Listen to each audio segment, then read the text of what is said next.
मैं हूं आबिद हुसैन शेख। आपका खैर मकदम है 4TV न्यूज कर्नाटक एक्सप्रेस में। सबसे पहले नजर आज की हेडलाइंस पर।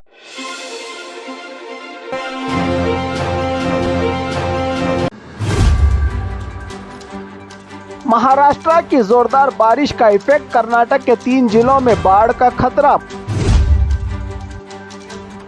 साड़ी चोरी के आरोप में महिला से मारपीट, दुकानदार और उसका साथी कोर्ट कस्टडी में।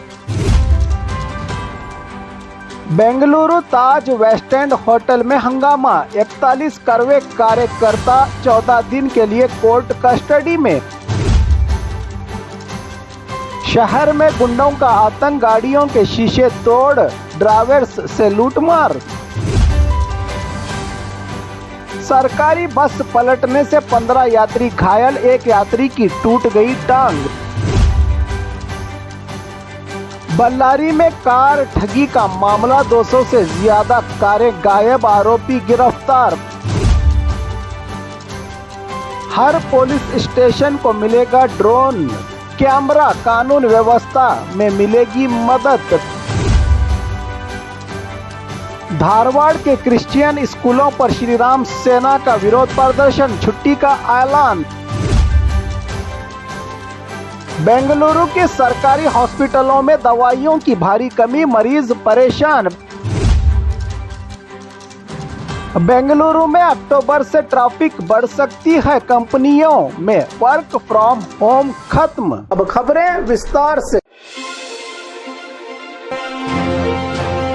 महाराष्ट्र की जोरदार बारिश का इफेक्ट, कर्नाटक के 3 जिलों में बाढ़ का खतरा। महाराष्ट्र में हो रही भारी बारिश का असर अब कर्नाटक पर भी दिखाई दे रहा है। वहीं राज्य में हो रही लगातार बारिश से भी कई इलाकों में सैलाब जैसे हालात पैदा हो गए हैं। भीमा नदी में उजनी, वीर बोरेहल्ली और सेना बांध के करीब 3,40,000 क्यूसेक पानी छोड़ा गया है। इसके चलते बीजापुर, गुलबर्गा और यादगीर जिलों में बाढ़ का खतरा मंडरा रहा है। बीजापुर जिले में स्वर्ण बैरेज के पास सैकड़ों एकड़ खेती पानी में डूब गई है। कई गांवों में घरों और मंदिरों तक पानी घुस गया है। गुलबर्गा के अफजलपुर तालुका के मन्नूर गांव में भीमा नदी का पानी घुसने से मठ और आश्रम प्रभावित हुए हैं। छात्रों और मवेशियों को सुरक्षित जगहों पर शिफ्ट किया गया है। जिला प्रशासन का कहना है कि लगभग 90 गाँवों को खतरे वाले इलाके के रूप में पहचान की गई है और पीड़ित परिवारों को राहत शिविरों में भेजा जा रहा है। वहीं गाणगापुर के ऐतिहासिक दत्तात्रेय मंदिर के संगम स्थल पर भी पानी भर गया है, जिससे भक्तों और श्रद्धालुओं को भारी परेशानी हो रही है।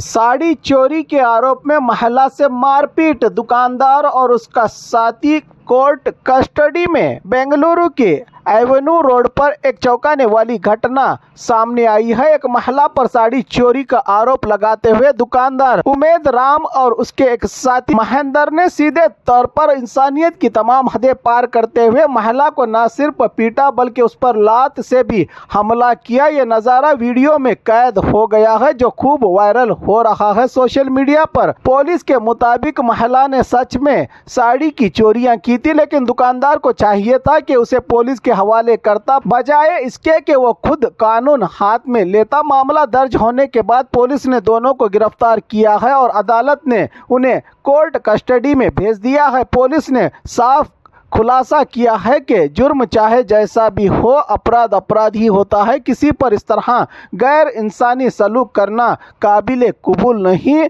जो इंसानियत और कानून के खिलाफ हो, कहा पुलिस ने।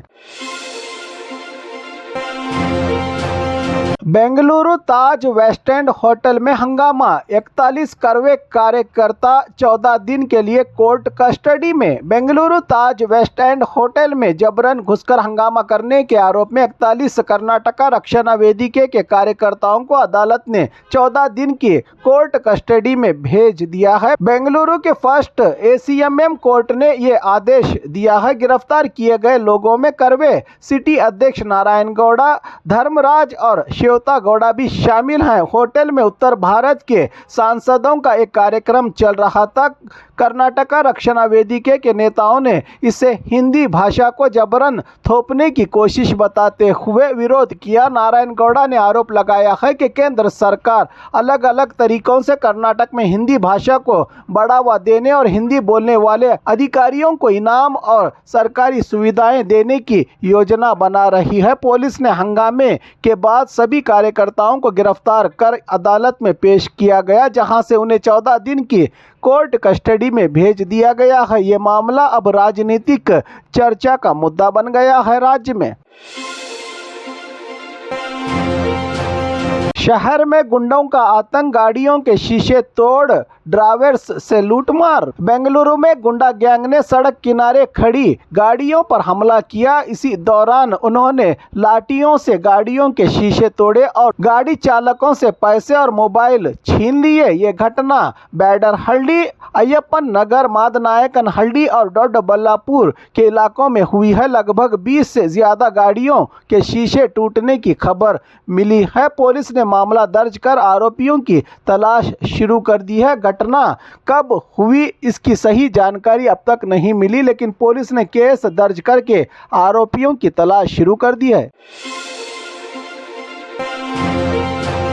सरकारी बस पलटने से 15 यात्री घायल, एक यात्री की टूट गई टांग। रायचूरू के 7 माइल क्रॉस के पास दावणगेरे से रायचूर आ रही स्लीपर कोच बस अपना कंट्रोल खोकर सड़क किनारे पलट गई। इस हादसे में एक यात्री की टांग टूट गई है। बस में सवार 15 लोगों को हल्की चोटें आई हैं, तो वहीं घायल यात्री विश्वनाथ को रिम्स हॉस्पिटल में भर्ती करवाया गया है। बस को क्रेन की मदद से उठाया गया और बाकी सभी यात्री सुरक्षित रहे। ये घटना रायचूर ग्रामीण पुलिस थाना लिमिट में हुई है।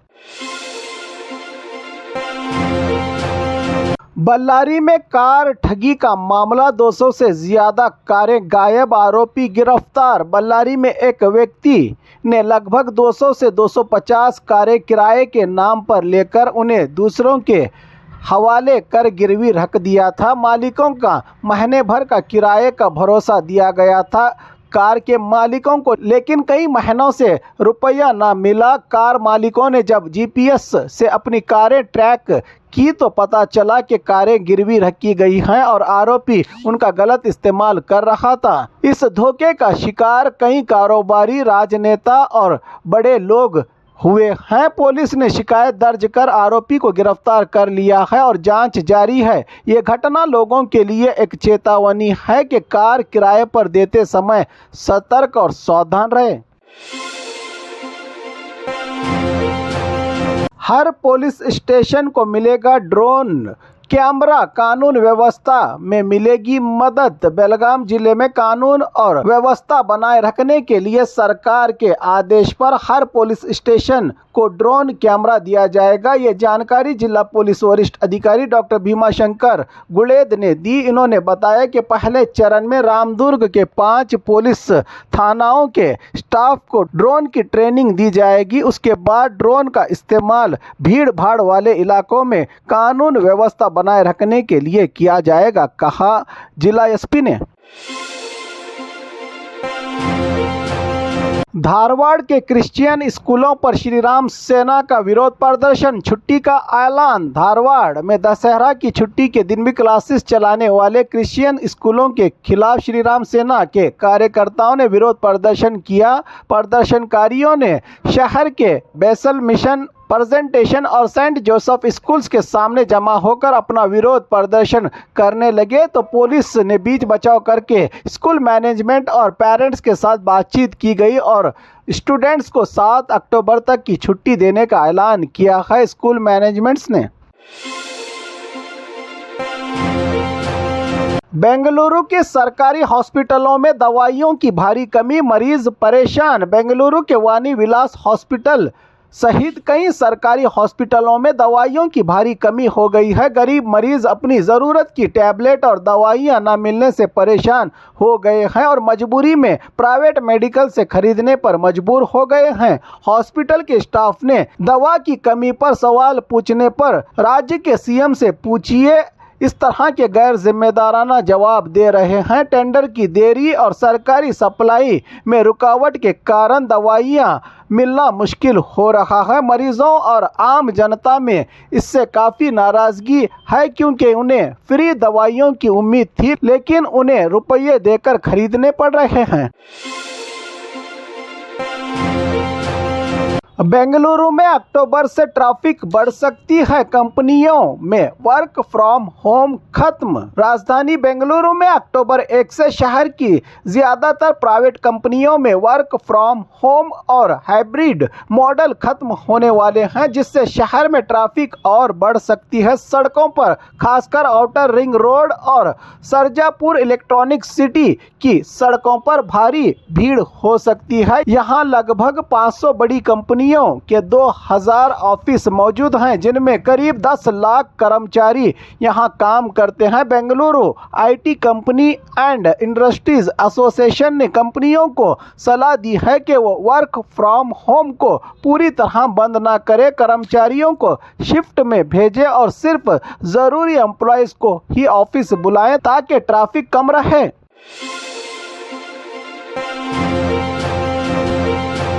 और खबरों के लिए देखते रहिए 4TV न्यूज़ कर्नाटक एक्सप्रेस।